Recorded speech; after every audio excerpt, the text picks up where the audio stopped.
Philip, I have a question. If magkasugod ka again, if nakay puhunan, would you start a barbershop again if nakay mayong puhunan or what's yung negosyo kung sugdon? Have you ever kanang bata pa ka na sayo alot sa tawon mo like reklamo sila?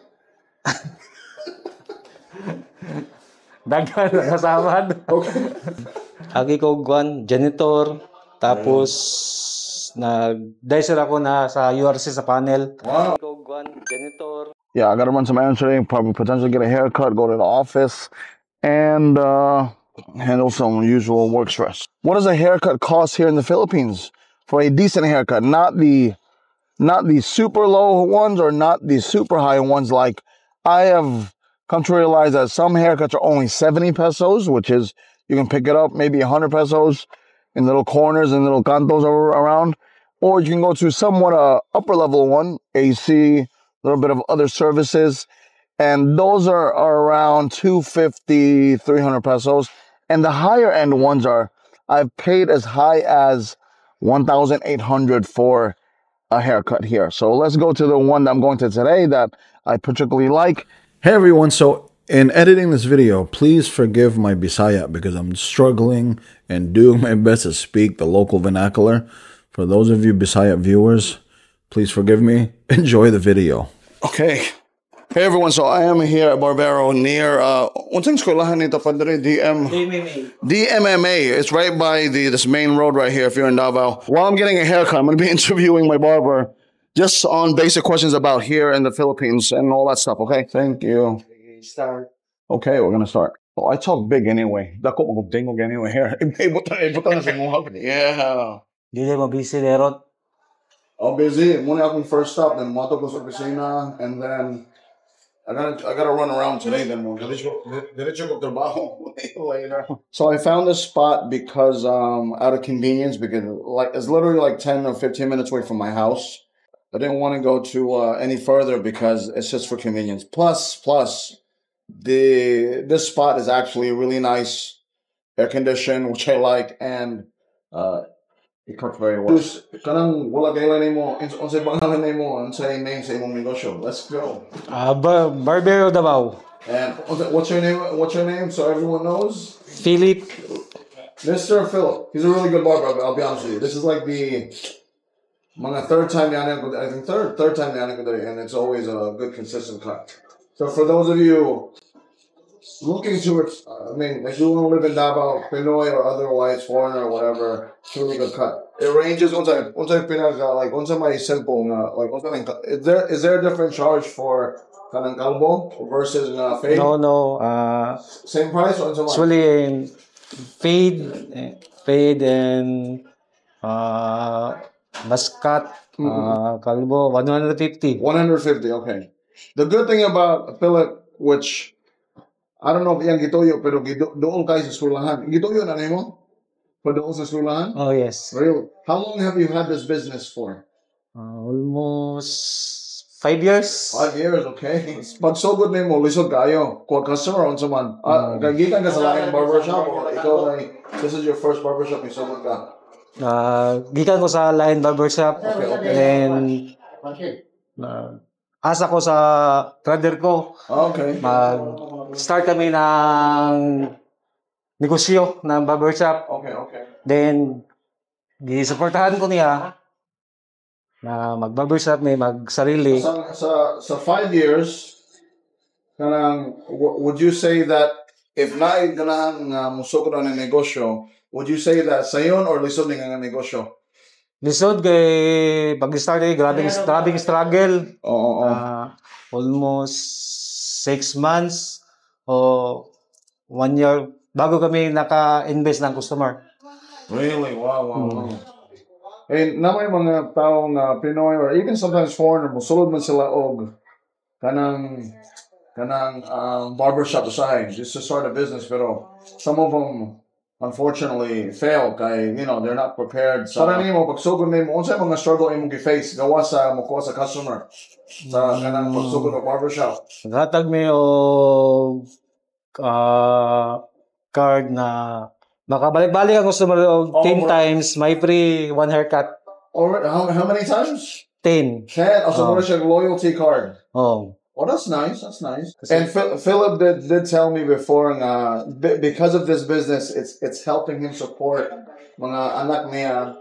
Nag-school ano to? Pagka-nurse and And biology and nurse. So it's been good for him, but without any business has its struggle, unfortunately. Which that's part of the journey, Philip, I have a question. If 1 million pesos, and would you mo start over kag laing barbershop o mo sugod kag laing negosyo?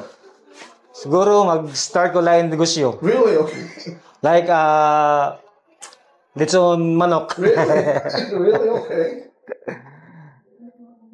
Grabe na ako na yung almost 30 years na ako nag-start ng barbero. 30 years? Oo.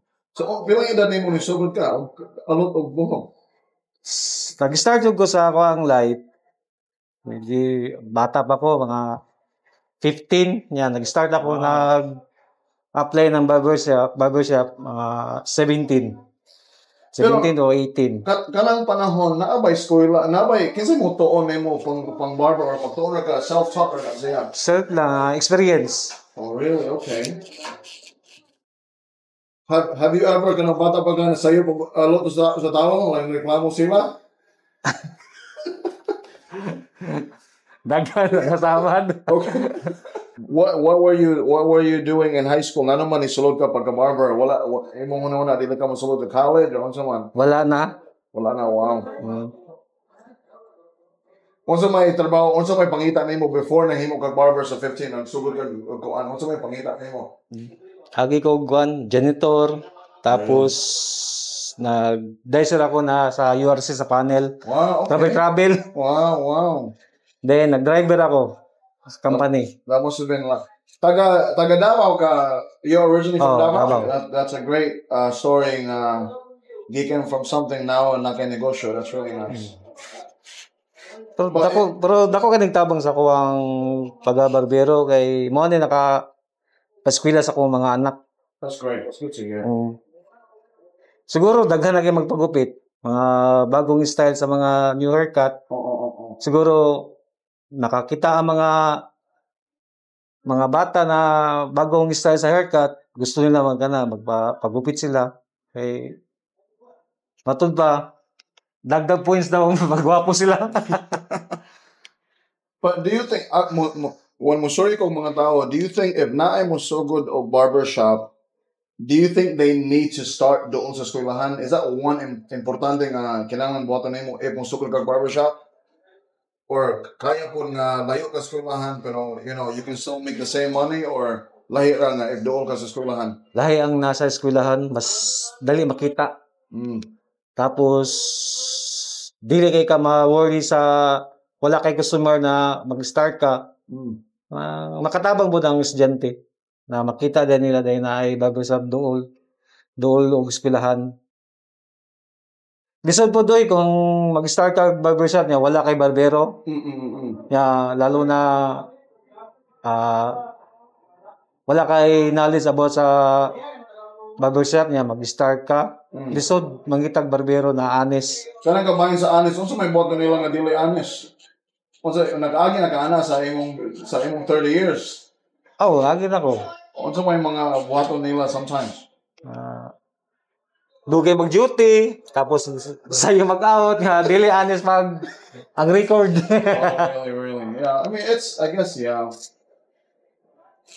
Now, I do have to ask you, kanang, nitugod mo ka ng negosyo, you could have done it like regular, katubang mga, simple barbershop. Na naman imong gi-aircon, na naman imong ipatsada ng lugar, compared sa uban nga barber nga salamin ra o bangko.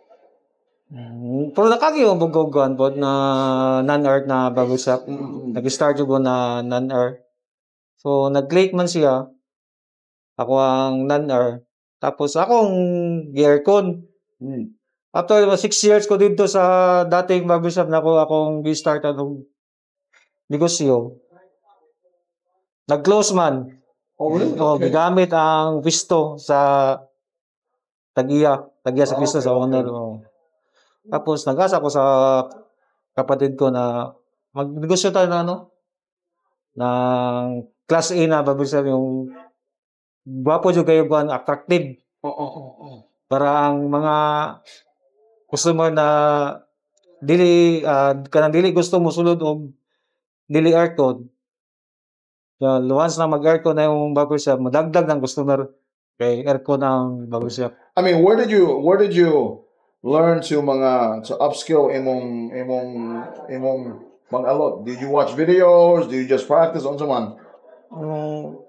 Napugoy kuan pod na nakakuha po og knowledge sa kuan mga bagong style sa YouTube, sa mga TikTok, mga bagong style like faded, basket, French crop. What does the young kids do? Taper fringe? Oh. So once again, if you guys are out there, you're looking to come into Davao and you're in the Buhangin area, the MMA area, it's basically going towards Mandog and Tigado, because that's where I'm from, or where I live now. So stop by here, because I'm telling you, it's pretty good. I mean, you will find from time to time it's super busy, because Phil's right near the school. So a lot of the school is like Siemens and a lot of like the service jobs. So these young men here, especially here in the Philippines, young men here love getting haircuts. Kanang haircut did required na did Oh, required. That's why it's required for many of the students here to get a haircut. There are times where the uniform goes beyond the actual uniform. The uniform is part of the look as well. You know, like the hair, like I've seen it where, or even I've witnessed it where kids get a haircut, they have to come back to the barber because it's too long. Or sometimes it's not in the style the school wants. They'll turn them back and they won't even let them come into the school. So for those of you who are traveling here with kids, and if you go to maybe private school, I don't even know if it's public school either as well. But sometimes they're going to have standards. So if your kids are into that goth, long hair thing, then I don't know what's going to happen there. So just check up on that as well. Mahal bang haircut sa Davao, sir? Average mo gasto ko mga 5,000. 5,000 for a haircut. Pesos equivalent. Pil ko yung money? Yeah, every haircut. Mga 5,000. Very expensive. Yeah, dala na og tip. Yeah, before I left it was like $25 after COVID. Pero I have seen before nga na mga barber shop nga pang estudyante nga pang barber. So barato ra kayo. Pero you have to understand nga basta masayop ng tao, so you can't complain.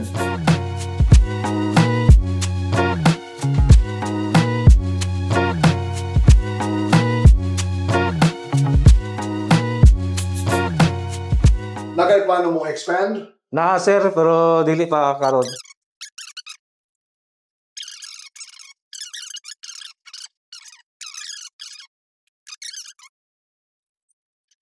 Napo kay foreigner nga customer, Philip. Na. That's nice. Patano mga gulang? Na po yang na old. Okay, very good. Do you notice that there's more gulang diri nga foreigner or mga batanon diri sa Davao? Sekarang mga sagol na or sagol sekarang ano jud na may edad na mga senior. I'm starting to see kanang mga batanon, mga even mga edad na ko, mga ano na dere. Oh, na po. Oh, pretty cool. I mean, it's nice.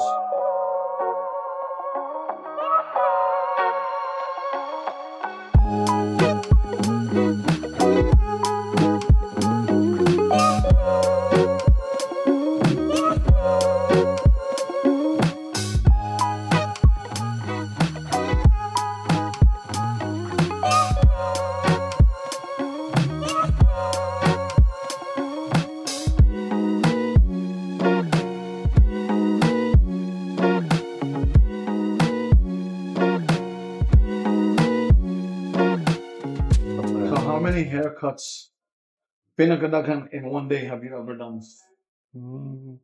20, 15 a day. That's average? Oh. Yung Pinaka-grabe yun. Imong na hinumdum, imong can remember na the most in one day? 40. 40 at 36, 40. Wow. Is that mga mostly students for like a week? Is that mostly mga estudyante? Oh, estudyante. Sir? Sige mo ka na, nalagi mo yun. Pa, I don't want to go to school anymore. Ganun ko mag-alok. When you say no, I don't want to. Pero kabalo na siya. Really? Pero bata siya, imong i-training po? 19 na. Oh, really? Wow. First ako sa inyo, pagkita no, abon ako, igsuon mo. Galing yung vector. So, wala nagkulang mo galing mo sa'yo. Even sa stage ko yan na, This is Brad. how old is your sister? Wala, mag-igsoon lang tao.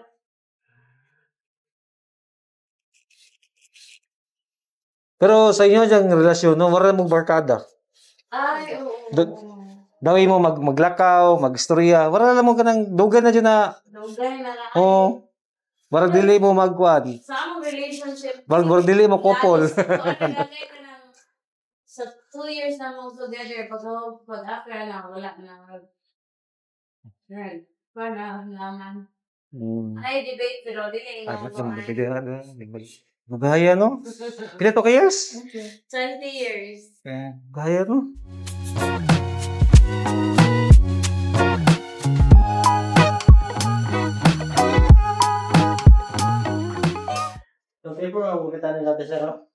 Dili, Juan, barber to siya. Barber.